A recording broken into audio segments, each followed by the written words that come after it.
تو سب سے پہلے ہماری ہوتی تھی کہ ہمارے ریزروز کا کیا حالات ہیں, ہماری ایکسپورٹس بڑھ رہی ہیں. یعنی خوف یہ ہوتا تھا کہ ہم اپنے اس کو کرنٹ اکاؤنٹ ڈیفیسٹ کو کنٹرول کریں, کیونکہ تیل کی قیمت $100 سے اوپر چلی گئی تھی. لیکن جنہوں نے, جب یہ ہمیں پتا چلا کہ سازش ہو رہی ہے, تو میں نے خود اور پھر میں نے شوکت ترین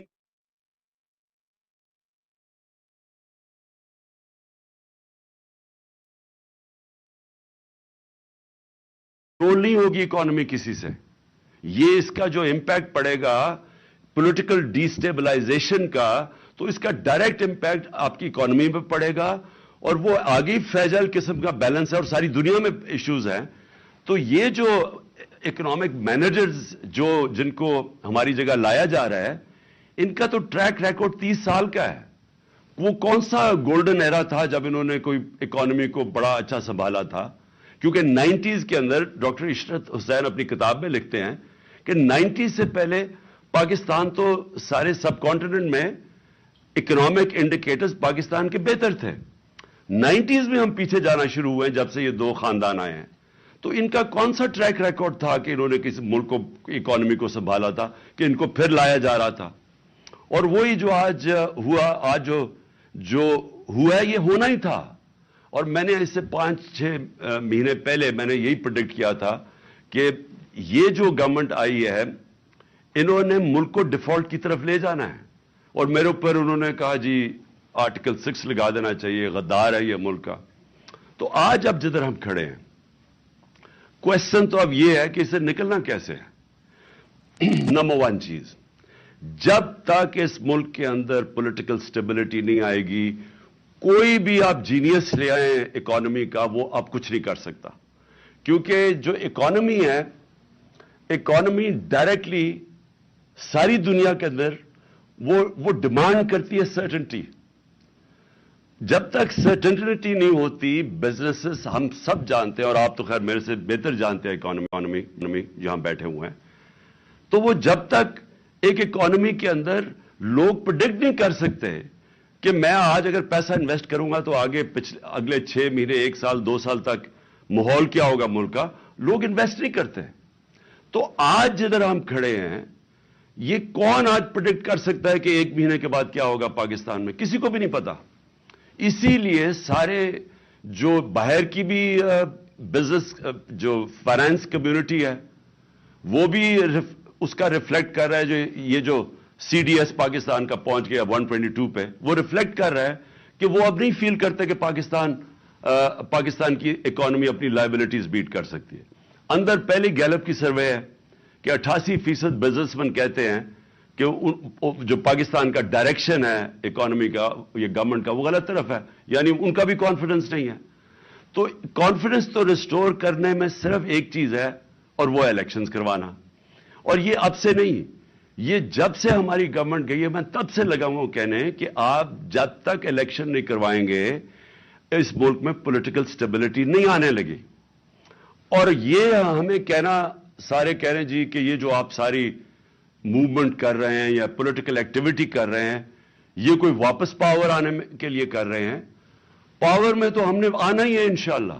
وہ تو آپ جو حالات یہ گورنمنٹ نے کر دیا ہے, ہمیں تو الیکشن کیمپین کرنے کی بھی ضرورت نہیں ہے.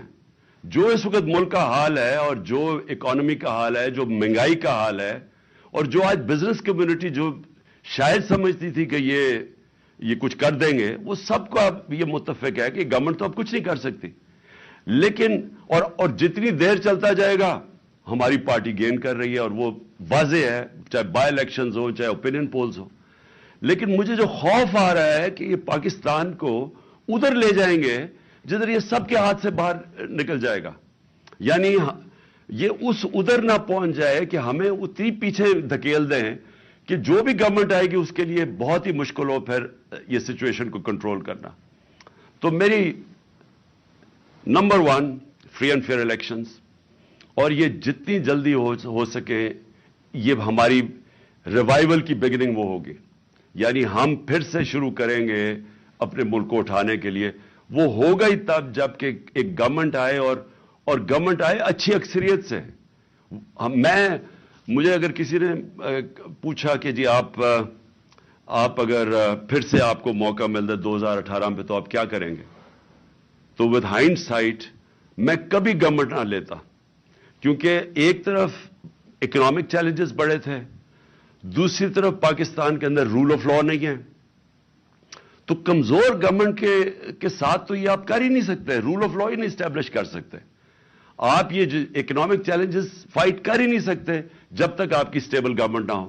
پریزیڈینشل سسٹم بالکل مختلف ہے، اس پہ اسٹیبلٹی ہے، لیکن پارلیمنٹری سسٹم جس کے اندر coalition government with a thin majority, اس کے لیے تو بہت ہی مشکل ہے کہ بڑے چیلنجز کو کوپ کرنے کے لیے۔ تو میں اگر پھر سے ہوتا میں پھر الیکشن کروا دیتا، میں کبھی گورنمنٹ نہ لیتا۔ تو میں اب سمجھتا ہوں کہ ایک گورنمنٹ آئے ود اے کلیئر میجورٹی، اور وہ پھر سب سے پہلے رول آف لا امپلیمنٹ کرے۔ میں ایک اکانومی کی اب بات کر رہا ہوں، اکانومی جو ہے، جو پاکستان کی اکانومی کے مسائل ہیں وہ ریلیٹڈ ہے رول آف لا سے۔ جب تک رول آف لا نہیں ہوتا آپ کی گورننس ٹھیک نہیں ہو سکتی۔ یہ جو مافیاز بیٹھے ہوئے ہیں پاکستان میں، ہر جگہ مجھے جو سب سے بڑا پرابلم کیا ہے، مافیاز ہیں۔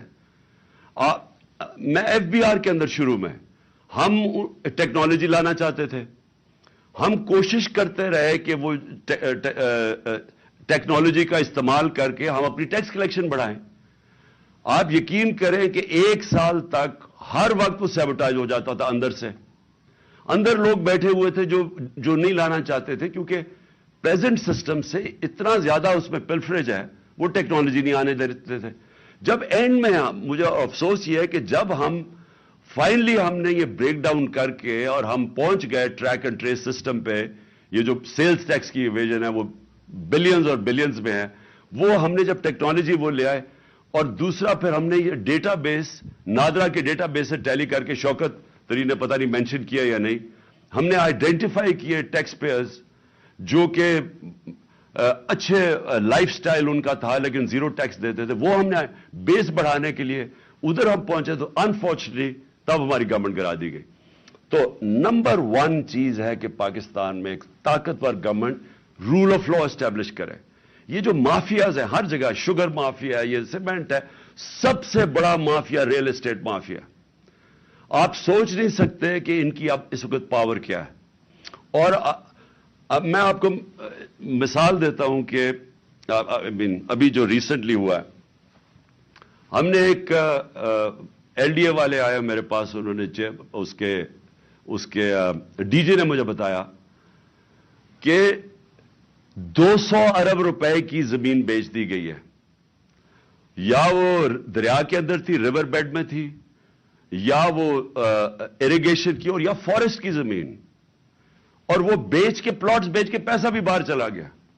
تو میں نے ان سے پوچھا تم نے کیوں نہیں ایکشن کیوں نہیں لیا؟ انہوں نے کہا ملٹیپل ایف آئی آرز کاٹی، پولیس کو پیسہ کھلایا ہوا تھا، پولیس نہیں وہ اس کو اپروچ کرتی تھی۔ انہوں نے جب لوگ اپنے بھیجے، انہوں نے باقاعدہ مارا ان کے لوگوں کو، اور الٹی ان کے اوپر ایف آئی آر کاٹ دی۔ انہوں نے جو بھی ڈپارٹمنٹس جاتی تھی نیچے سے پیسے، اتنا پیسہ ہے اس میں، تو آپ یہ سوچ لیں کہ یہ ہر لیول پہ چل رہا ہے۔ اور آپ امیجن کریں پیسہ کتنا ہے پاکستان میں، کہ یہ جب میں نے سی ڈی ایف بڑی مشکلوں سے ہم نے کیڈسٹرل میپنگ کروائی، وہ بھی دیر لگی، ڈیلے کرتے رہے، تو جب ہم نے وہ میپنگ کروائی، یعنی ڈیجیٹلائزیشن کی، ہم نے لینڈ ریکارڈز کی، تو صرف اسلام آباد میں 1200 ارب روپے کی زمین کے اوپر قبضہ ہوا ہے، گورنمنٹ کی زمین کے اوپر، اور یہ سارے پاکستان میں ایسے ہی ہے۔ یہ جب تک ایک سٹیٹ کے پاس پاور ہو ٹو امپلیمنٹ، کہ سٹیٹ کی ریٹ ہو، اور وہ ہوگی ایک طاقتور گورنمنٹ سے۔ تو میں تو صرف یہ کہہ رہا ہوں کہ اس سے ہم ٹیکس کلیکشن اپنی بڑی انہانس کر سکتے ہیں، ٹیکنالوجی کا استعمال کر کے، یہ جو بڑے پاورفل لوگ ہیں ان کو ٹیکس کر کے۔ اور پھر سیکنڈلی ایکسپورٹس کے اوپر، اور مجھے فخر تھا کہ ہم نے زور لگا کے میٹنگز کر کے ایکسپورٹرز سے مل کے رکاوٹیں ان کی ہٹاتے گئے، کیونکہ ہر جگہ ایکسپورٹرز کے لیے رکاوٹیں تھیں۔ تو میں نے ریئلائز کیا ہمارا مائنڈ سیٹ ہی نہیں ہے اس چیز کے اوپر۔ یعنی کئی میں آپ کو مثالیں دے سکتا ہوں کہ جدھر ایکسپورٹر ملک کو بینیفٹ پہنچا رہا ہے، ڈالرز لے کے آ رہا ہے، لیکن اس کے لیے ہر قسم کا جو ہمارا سسٹم ہے رکاوٹیں پیدا کی ہوئی تھی. تو جو ایک مائنڈ سیٹ اب چینج کرنے کی بات ہے کہ سارے ملک کو ہم نے لگانا ہے کہ ہم ڈالر کیسے زیادہ ملک میں آ سکتے ہیں. ہم نے ریمیٹنسز بڑھائی, ہم نے انسینٹیوائز کیا اپنی اوورسیز پاکستانیز کو, انہوں نے بینکنگ چینل سے پیسے بھیجے تو ریکارڈ ریمیٹنسز بھی آئیں. لیکن اس سے بہت کچھ اور ہو سکتا ہے. سب سے بڑی چیز یہ ہے کہ جب رول آف لا ہو تو ہمیں انویسٹمنٹ آئے گی باہر سے. میری کنٹینشن یہ ہے کہ 10 بلین بیرون پاکستانی ہیں. اگر ہم ان میں سے 20 لاکھ کو بھی 15 لاکھ کو بھی اگر ہم ان کو انویسٹمنٹ کے لیے لے آئیں پاکستان میں, تو وہ ہمیں, میرے خیال میں وہ اتنا زیادہ پیسہ لا سکتے ہیں کہ ہمیں ضرورت نہیں ہے کسی سے پیسے لینے کے لیے.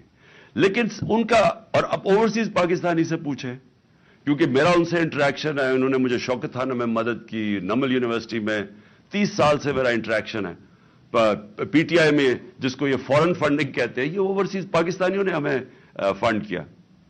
آپ ان سے پوچھیں کہ کیوں نہیں انویسٹ کرتے پاکستان میں, دبئی میں چلے جاتے ہیں انویسٹ کرنے کے لیے.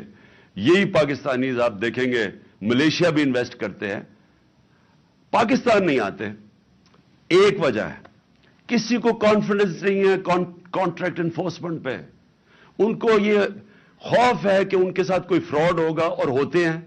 زمین پہ ان کے قبضے ہو جاتے ہیں, پلاٹس پہ قبضے ہو جاتے ہیں. تو اگر آپ نے کوئی کاروبار شروع کرنا ہے, ان کو کانفیڈنس ہی نہیں ہے کہ یہاں ان کو پروٹیکشن ملے گی پاکستان کے انصاف کے نظام سے. میں اگر آپ کو سارا سبب کر دوں اینڈ میں, کہ دیکھیں جو جدھر یہ لے کے جا رہے ہیں پاکستان کو, مجھے افسوس سے کہنا پڑتا ہے کہ جو بھی اب گورنمنٹ آئے گی اس کو وہ سٹیپس لینے پڑیں گے جو ہم نے آج تک لیے نہیں ہیں. وہ اس کا بیسس ہوگا کہ ہم نے قانون کے نیچے, قانون کی بالادستی قائم کرنی ہے.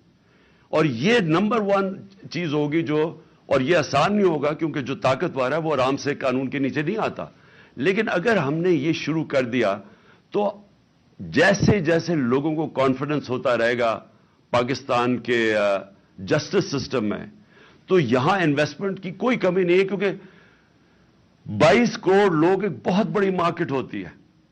یہ مجھے سیمنز کا مجھے چیئرمین ملا ادھر ڈیووس میں, تو وہ میرے سے پوچھ رہا تھا کہ کیوں نہیں سارے اس وقت ساری دنیا کی بڑی بڑی ملٹی نیشنلز کے ہیڈ کوارٹرز پاکستان میں ہونے چاہیے. آپ کا 22 کروڑ کی آپ کی آبادی ہے, لیکن آپ اس کو جب آپ آگے بڑھیں گے تو ایونچلی وہ آ جائے گا کہ ان کو پاکستان کے سسٹم میں کانفیڈنس نہیں ہے. تو ایک ہمیں سٹیبلٹی چاہیے, ایک گورنمنٹ آئے جو کہ 5 سال کے لیے آئے اور سٹیبل گورنمنٹ ہو. اس کے بعد وہ انفورس کرے رول آف لا, جس کے اندر بزنس کی پروٹیکشن کے لیے کانٹریکٹ انفورسمنٹ. اس کے لیے اگر آپ اسپیشل کورٹس بھی بنانے پڑیں, لیکن جو ایکسپورٹ انڈسٹری, جو بھی انویسٹ کرتا ہے ہماری ایکسپورٹ انڈسٹری کے اندر, ان کو اسپیشل انسینٹیوائز کریں. جو بھی آگے سے اگر کبھی, جو میرے سے ایک غلطی ہوئی وہ اینڈ میں ہم نے کرنے کی کوشش, مجھے شروع میں کرنا چاہیے تھا کہ آگے سے جو بھی ہم اب ایمنسٹی کبھی دیں تو ایمنسٹی صرف ایک ہونی چاہیے کہ جو بھی اپنا پیسہ انڈسٹری میں لگائے گا اسی کا صرف وہ بلیک کا پیسہ وائٹ کر سکتا ہے. یعنی ہم سارا ڈائریکشن اپنے ملک کا ویلتھ کریشن میں لگائیں, انڈسٹری میں لگائیں.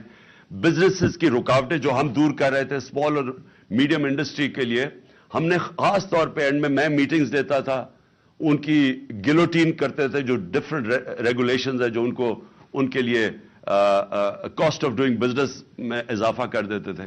اور میں آخر میں یہ کہنا چاہتا ہوں کہ دیکھیں میرا جتنا بھی یہ 3.5 سال میں نے دیکھا کہ اتنا زیادہ پوٹینشیل ہے یہاں.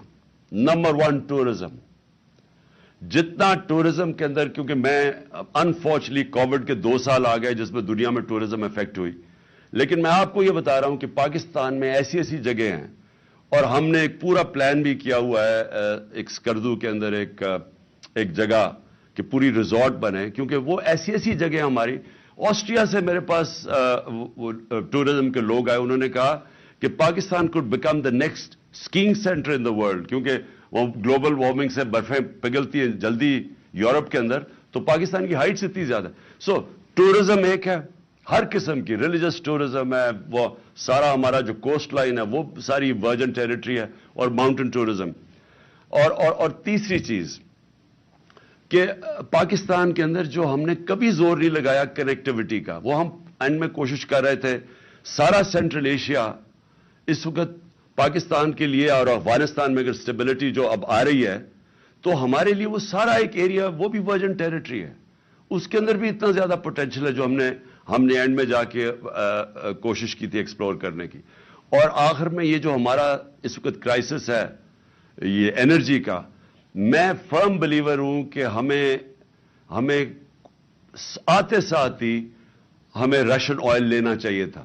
ہم نے ان سے بات کر لی تھی کہ اپریل کے اندر ہم نے روس سے تیل خریدنا شروع کر دیا تھا ڈسکاؤنٹڈ ریٹ پہ جو ہندوستان کر رہا تھا.